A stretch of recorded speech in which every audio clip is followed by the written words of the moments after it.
My name is Mel Disselkoen, and I've been asked a lot of questions on my OTS queen rearing book um, about the notching and queen dueling, how they will fight with each other, and how they will kill each other, and they won't allow two queens in the same hive. So how do I deal with this effectively? Number one, when I notch 36-hour-old larvae, I always use now black comb because black foundation, so I can see that larva better, a lot better for the notching.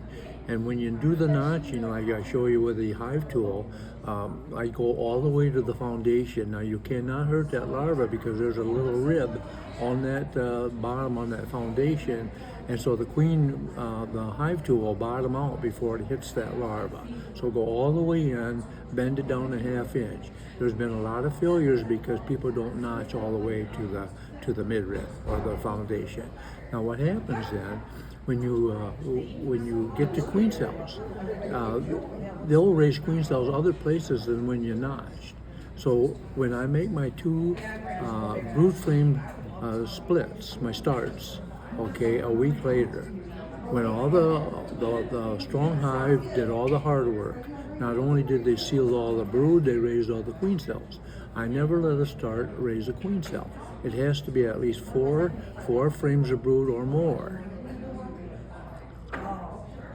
So now, when I make my starts, there could be 7, 10 cells on that frame. But I don't want all those cells emerging because it's just going to cause fighting. And it's going to ruin and take energy off that queen that you want to be vibrant. So what I do is I only allow 2 cells, I smash all the rest. And all of them should be perfect because they're all raised the same way under the same conditions. So what I do is I try to pick 2 cells that are at least 6 inches apart. That means that that queen did not lay those on the same day or the same hours, or there's a time gaps. If they're right together, then they probably laid them bang bang within the same minute they egg. So then they will probably emerge at the same time. Now what happens then, when those queens are about ready to emerge, one queen is probably 8, 4, 2 hours ahead of the other one. So she'll emerge first.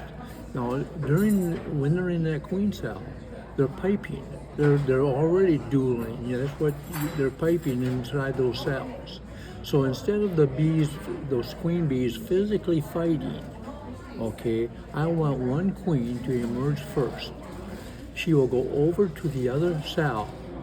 She'll tear open from the side, not from the bottom, and that's why you see these cell protectors. Okay, she'll go from the side and she'll sting her rival to death right in her cell. So I never have any physical combat with queens fighting. And I think that's a huge, huge advantage to the success that I have.